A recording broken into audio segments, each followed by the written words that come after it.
সবার সুস্বাস্থ্য এবং মঙ্গল কামনা করছি। আমি মোহাম্মদ রুকনউদ্দিন, সিনিয়র প্রভাষক, পদার্থবিজ্ঞান বিভাগ, মাইলস্টোন কলেজ, উত্তরা, ঢাকা। দেখো, ফার্স্টে আমি যে জিনিসগুলো নিয়ে আলোচনা করব সবগুলাই আমার হাতের ডান পাশে সুন্দর করে লেখা আছে, সবাই খেয়াল করো। আমি শুরু করতেছি প্রথম শক্তির বিভিন্ন উৎস নিয়ে। দেখো, শক্তির বিভিন্ন উৎস নিয়ে কথা বলতে গিয়ে আমি ফার্স্টেই তোমাদের মাথায় একটা জিনিস দিয়ে রাখি।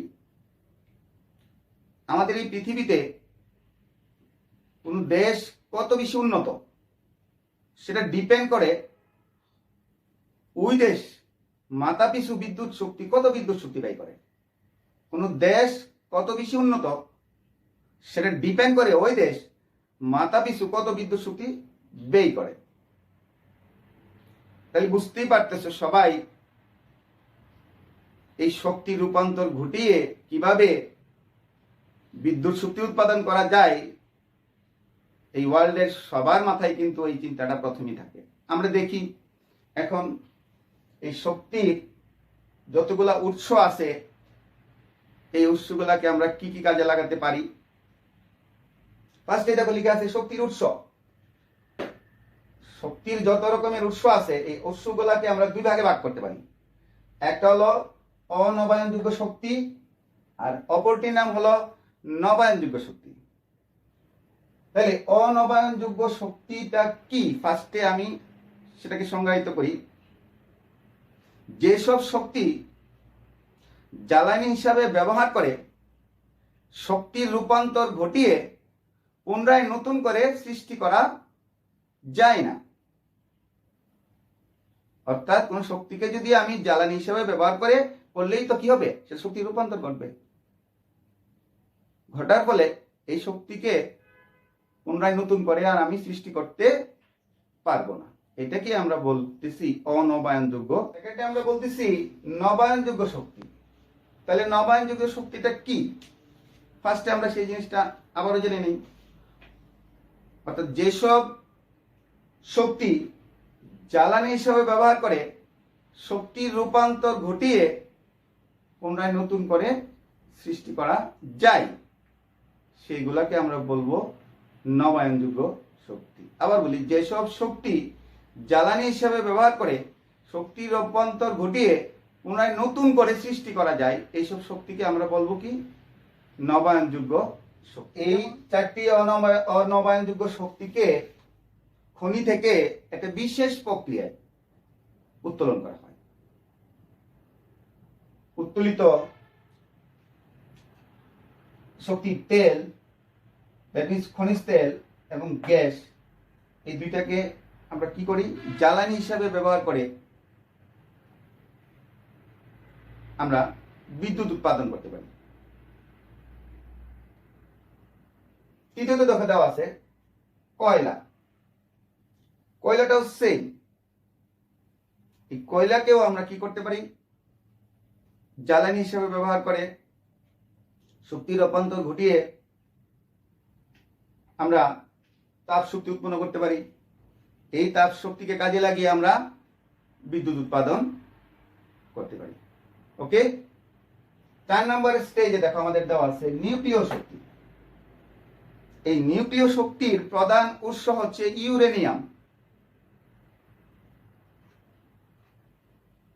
ইউরেনিয়ামকে যদি দেখো, আমি নিচে একটা রিঅ্যাকশন দেওয়া আছে, এই ইউরেনিয়াম 235 এর নিউক্লিয়াসকে যদি আমি নিউট্রন দ্বারা আঘাত করি, দেখো বিক্রিয়ায় বেরিয়াম এবং ক্রিপ্টন নামে দুইটা নিউক্লিয়াস উৎপন্ন হয়েছে এবং 3টা নিউট্রন এবং প্রচুর পরিমাণে শক্তি উৎপন্ন হয়েছে। দ্যাট মিন্স এটা একটা নিউক্লিয়ার ফিশন বিক্রিয়া। অর্থাৎ নিউক্লিয়ার ফিশন বিক্রিয়ায় ইউরেনিয়াম নিউক্লিয়াসকে নিউট্রন দ্বারা আঘাত করে আমি প্রচুর পরিমাণ শক্তি উৎপাদন করতে পারি।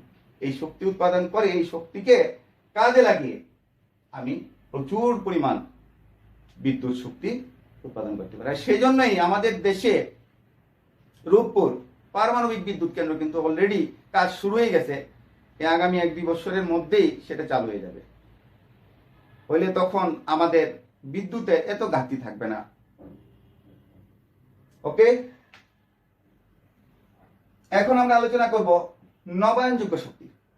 দেখো 5টা নবায়নযোগ্য শক্তি আমি লিখে রাখছি। জলবিদ্যুৎ, 2 নাম্বার বায়োমাস, 3 নাম্বার সৌরশক্তি, 4 নাম্বার বায়ুশক্তি, 5 নাম্বার জিওথার্মাল অর্থাৎ ভূতাপীয় শক্তি। জিওথার্মাল দ্যাট মিন্স ভূতাপীয় শক্তি। তাহলে জলবিদ্যুৎটা কিভাবে আমি ব্যবহার করি?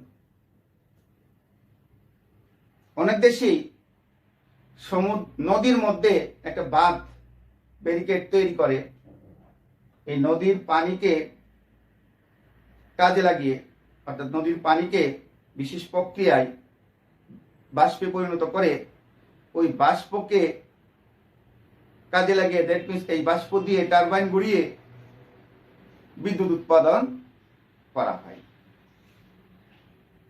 এখন তুমি বলতে পারো যে নদীর পানিকে আমি কাজে লাগিয়ে বিদ্যুৎ উৎপাদন করতেছি, এইভাবে আস্তে আস্তে পানি শুকাই যেতে পারে, তাহলে তো আর সেটা নবায়নযোগ্য শক্তি হলো না। এই জিনিসটা মাথায় রাখবা। আমাদের এই যে নদী, সমুদ্র যতগুলো আছে এই মহাবিশ্বের মধ্যে পানি কোনোদিন শুকায়া যাবে না। এই প্রকৃতিগত স্বভাবের জন্য ভূপৃষ্ঠের এই পানি কোনোদিন শুকাবে না। আর শুকাবে না বিদায় আমরা এই পানিকে বারবার ব্যবহার করে আমরা কি করতে পারি? বিদ্যুৎ শক্তি উৎপাদন করতে পারি। Biomass next. তাহলে বায়োমাস কি? বায়োমাস হলো যেমন শুকনো কাঠ, খড়কুটা, শুকনো গাছ ইত্যাদিকে আমরা বায়োমাস বলে থাকি। বুঝতে পারছি ব্যাপারটা? তোমরা তো বলবে স্যার আপনি বলছেন শুকনো কাঠ, এগুলোকে যদি আমি জ্বালায় ফেলি, জ্বালানি হিসেবে ব্যবহার করি, সেটা তো আর ফেরত পাওয়া যাবে না, তাই এটা তো অনবায়নযোগ্য শক্তি। নো, আমি কাঠ পুড়াইয়া, গাছ পুড়াইয়া, খড়কুটা পুড়াইয়া শেষ করে দিলাম, কিন্তু আবার তো নতুন করে গাছ রোপণ করতে পারি, বারবার আমি গাছ রোপণ করতে পারি। তাই সেটা হচ্ছে বায়োমাস, হচ্ছে আমাদের নবায়নযোগ্য শক্তি। অর্থাৎ শুকনো কাঠ, খড়কুটা এগুলাকে যদি আমি জ্বালানি হিসাবে ব্যবহার করে শক্তির রূপান্তর ঘটিয়ে আমি এই রূপান্তরিত শক্তিকে কি করব? শক্তি দিয়ে আমি বিদ্যুৎ শক্তি উৎপাদন করতে পারবো। 3 নাম্বার সৌরশক্তি। দেখবেন এই সূর্য থেকে আমরা যে শক্তি পাই সেটাকে আমরা বলবো সৌরশক্তি। সূর্য থেকে আমরা যে শক্তি পাই সেটা হলো সৌরশক্তি। তোমরা হয়তো দেখবা আমাদের দেশে, আমাদের ছাড়াও পৃথিবীর বিভিন্ন দেশে সোলার প্যানেল বসিয়ে সূর্য থেকে সৌরশক্তি অ্যাকসেপ্ট করে, গ্রহণ করে এই সৌরশক্তিটাকে কাজে লাগিয়ে সেটাকে বিদ্যুৎ শক্তিতে রূপান্তরিত করতেছে, এবং এই বিদ্যুৎ শক্তি দিয়ে আমাদের যত রকমের কর্মকাণ্ড আছে সবগুলো আমরা কিন্তু করতে পারি। দেখো 4 নাম্বার এরপর আছে বায়ুশক্তি। তাহলে বায়ুশক্তিটা কি? এই মহাবিশ্বের কোনো দেশে সমুদ্রের উপকূলে, তোমরা খেয়াল করবা অনেক সময় টিভিতে দেখবা, জিওগ্রাফিতে দেখবা, ন্যাশনাল জিওগ্রাফিতে, সমুদ্রের উপকূলে ইলেকট্রিকের পিলারের উপরে, প্রত্যেকটা পিলারের উপরে ফ্যানের পাখা, 2-3টা পাখা, ফ্যান যুক্ত করা আছে। এই ফ্যানগুলা সমুদ্রের উপকূলে আমরা জানি সব সময় বায়ু প্রবাহিত হতে থাকে। এই বায়ু প্রবাহের ফলে এই ফ্যানগুলো অটোমেটিক ঘুরতে থাকে, ঘূর্ণনের ফলে বিদ্যুৎ শক্তি উৎপন্ন হয়। এই শক্তি আমরা বিভিন্ন কাজে লাগাতে পারি। ওকে, এরপরে 5 নম্বরে আমাদের আছে জিওথার্মাল অর্থাৎ ভূতাপীয় শক্তি। তাহলে ভূতাপীয় শক্তিটা কি আমরা খেয়াল করি। আমরা যদি ভূপৃষ্ঠের শত শত কিলোমিটার নিচে যাই, কোথায়? ভূপৃষ্ঠের শত শত কিলোমিটারের নিচে, সেখানে প্রচন্ড তাপ শক্তি উৎপন্ন হয়। এই প্রচন্ড তাপ শক্তি ওই শত শত কিলোমিটার নিচে বড় বড় শিলাখণ্ডকে কি করে গলিয়ে দেয়। আর সেই জন্যই এই শিলাখণ্ডগুলোকে আমরা বলি গলিত শিলা, এই শিলাখণ্ডগুলোকে আমরা বলি ম্যাগমা। তাহলে ম্যাগমা কি? এক ধরনের গলিত শিলা। ভূতাত্ত্বিক পরিবর্তনের ফলে এই ম্যাগমা বা গলিত শিলাগুলা আস্তে আস্তে আস্তে আস্তে উপরে চলে আসে, উপরে ভূপৃষ্ঠের একটু নিচে, ভূপৃষ্ঠের একটু গভীরে। দ্যাট মিনস অনেক গভীর থেকে এই ম্যাগমাগুলা ভূতাত্ত্বিক পরিবর্তনের ফলে কোথায় চলে আসে? ভূপৃষ্ঠের একটু নিচে এসে জমা হয় এক জায়গায়। এই জমাকৃত স্থানটিকে আমরা বলি হটস্পট। বহু নির্বাচনী পরীক্ষায় আসে, তোমরা খেয়াল করে নোট করে রাখো। ভূতাত্ত্বিক পরিবর্তনের ফলে গলিত শিলা বা ম্যাগমাগুলা যখন আস্তে আস্তে উপরে উঠে একদম ভূপৃষ্ঠের একটু গভীরে আসে, তখন এগুলো এক জায়গায় আসা জমা হয়। এই জমাকৃত স্থানটিকে আমরা বলবো হটস্পট। ভূপৃষ্ঠের গভীরের পানি যখন এই হটস্পটের সংস্পর্শে আসে, এই পানি কি হয়? বাষ্পে পরিণত হয় আবার ভূপৃষ্ঠের একটু নিচে জমা হয়। আমরা করি কি? এই বাষ্পকে যান্ত্রিক প্রক্রিয়ায় উত্তোলন করে আমরা আবার এই বাষ্প দিয়ে তাপ শক্তি উৎপন্ন করতে পারি। তাহলে ব্যাপারটা বুঝতে পারছি তো আমরা? এরপর আমরা আসি শক্তির রূপান্তর এবং পরিবেশের উপর এর প্রভাব। ফার্স্টে আমি দেখো বলে ফেলছি যত রকমের শক্তি আছে, শক্তিগুলোকে আমরা দুই ভাগে ভাগ করছি। একটা হলো অনবায়নযোগ্য শক্তি, তেল, গ্যাস, কয়লা, নিউক্লিয় শক্তি। অর্থাৎ এই চার ধরনের শক্তি জ্বালানি হিসাবে যখন আমি ব্যবহার করি, পরে শক্তি রূপান্তর করি, তখন দেখা যায় কি এটি ভূপ্রকৃতির উপর একটা প্রভাব ফেলে। অর্থাৎ শক্তি রূপান্তরের সময় এটা কিছু এমন কিছু রাসায়নিক শক্তি নির্গত করে, রাসায়নিক দ্রব্য নির্গত করে, শক্তি নির্গত করে, যেটা আমাদের জন্য ক্ষতিকর। কিন্তু নবায়নযোগ্য শক্তির ক্ষেত্রে যে শক্তিগুলো আছে, কিছু কিছু ক্ষেত্রে ভূপ্রকৃতির সমস্যা ঘটে, কিন্তু ম্যাক্সিমাম ক্ষেত্রে এই ভূপ্রকৃতির জন্য সেটা অনেক সহায়ক। তাহলে শক্তির রূপান্তর যখন ঘটে অনবায়নযোগ্য শক্তির, সেক্ষেত্রে সেটা ভূপ্রকৃতির উপর একটা প্রভাব ফেলে, বিরূপ প্রভাব ফেলে, সেটা আমাদের জন্য অনেক ক্ষতিকারক। আর নবায়নযোগ্য শক্তির ক্ষেত্রে অল্প প্রভাব ফেলে, এত না। তাই পরিবেশের উপর নবায়নযোগ্য শক্তির অল্প প্রভাব থাকলেও সেটা এত প্রভাব ফেলতে পারে না। তাহলে শক্তি রূপান্তর এবং পরিবেশের উপর প্রভাব আমরা দেখতে পেলাম।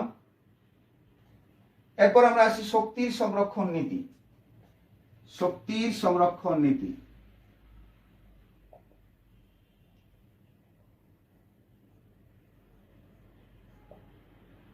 শক্তির সংরক্ষণ নীতিটা কি? শক্তি অবিনশ্বর, এর কোনো ধ্বংসও নাই, সৃষ্টিও নাই, কেবল একটা রূপ থেকে অন্য রূপে রূপান্তর হতে পারে। রূপান্তরের আগে ও পরে মোট শক্তির পরিমাণ নির্দিষ্ট এবং অপরিবর্তনীয়। ওকে, এখন আমরা আসতেছি বর এবং শক্তির মধ্যে সম্পর্ক। ভর ও শক্তির মধ্যে সম্পর্ক। সম্পর্ক কি? E = mc², যেখানে E হলো শক্তি, m বস্তু ভর, আর c আলোর বেগ। কত? আমরা জানি 3 × 10⁸ মিটার/সেকেন্ড। এই জিনিসটা লিখে রাখো, তোমরা কাজে লাগবে। আমি মুছে দিব।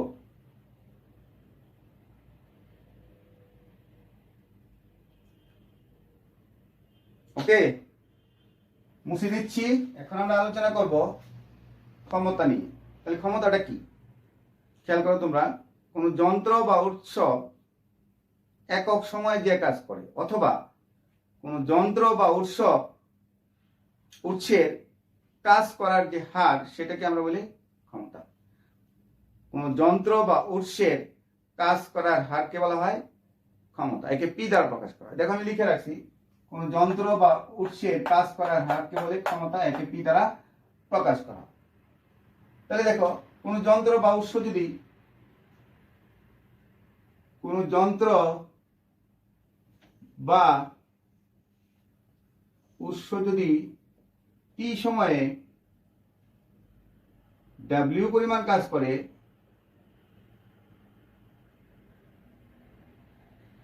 একক সময়ে কতটুকু কাজ করবে, ডাব্লিউ বাই টি। সংজ্ঞানুসারে ক্ষমতা P equals to W by T. লিখে নাও তোমরা সবাই।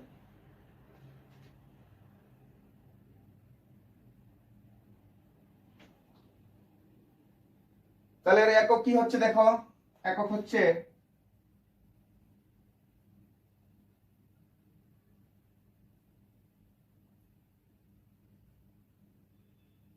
Watt per second. এর অপর নাম হলো, সরি, এর একক হচ্ছে জুল পার সেকেন্ড।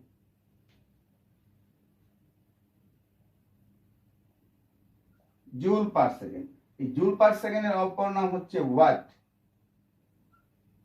একে ডাব্লিউ দ্বারা প্রকাশ করা হয়।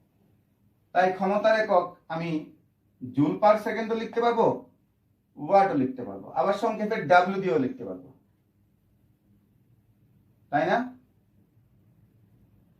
লিখে ফেলে, আমি মুছে দিচ্ছি। ওকে,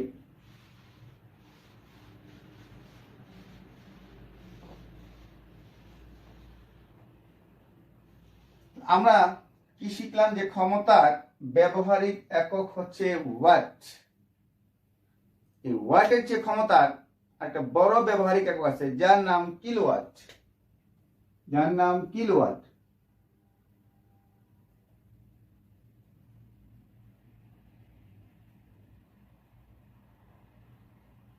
That means 1 kilowatt equals to 1000 watt.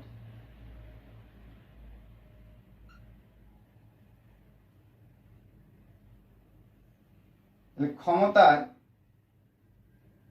একক হচ্ছে ওয়াট। ওয়াটের চেয়ে একটু বড় একক আছে যার নাম হলো কি কিলোওয়াট।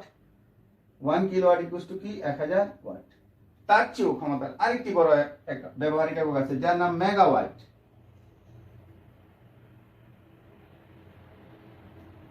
মেগাওয়াট সংক্ষেপে আমরা এমডব্লিউ দ্বারা প্রকাশ করতে পারি।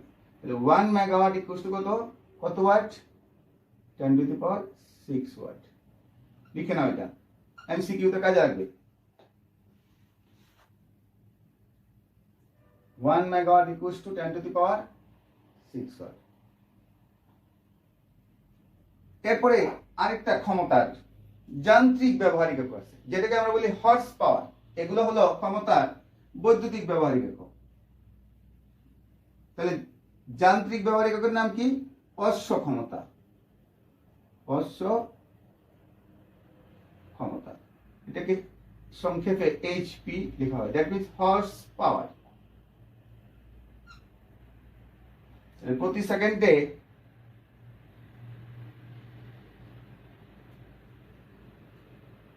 746 জুল কাজ করার সামর্থ্যকে বলা হয় 1 হর্স পাওয়ার বা অশ্ব ক্ষমতা।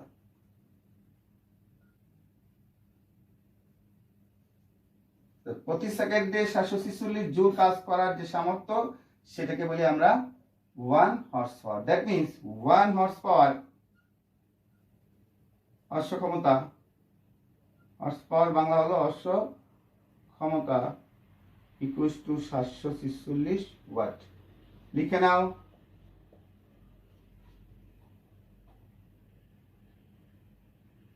ওকে, এখন আমরা এই ক্ষমতার উপর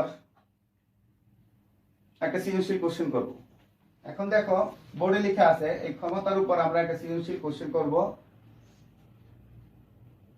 লেখা আছে দেখো 2 হর্স পাওয়ার ক্ষমতার একটা মোটর 1000 লিটার পানি 30 মিটার উচ্চতার ছাদে 1 মিনিটে উত্তোলন করতে পারে। প্রথম কোশ্চেনটা কি আমাদের মোটরটির দ্বারা কৃত কাজ কত? তাহলে কি কি দেওয়া আছে আমরা সবাই দেখি। উত্তর ক দেওয়া আছে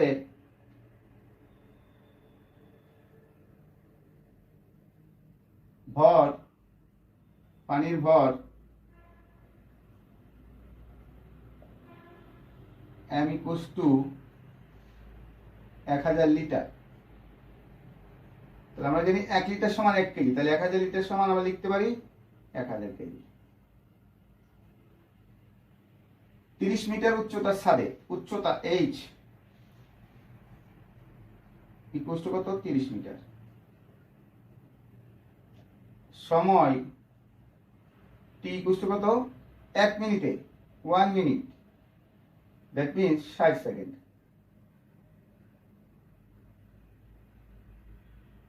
মোটরটির দ্বারা কৃত কাজ কত? কৃত কাজ W equals to what? আমরা জানি কৃত কাজ, উত্তর কৃত কাজ W equals to mgh। তাহলে m টা কি?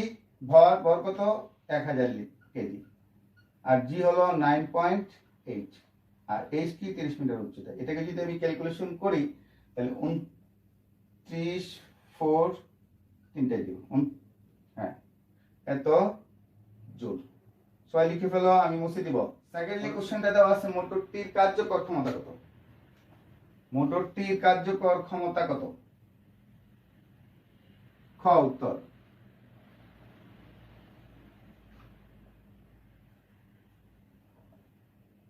আমরা জানি কার্যকর ক্ষমতা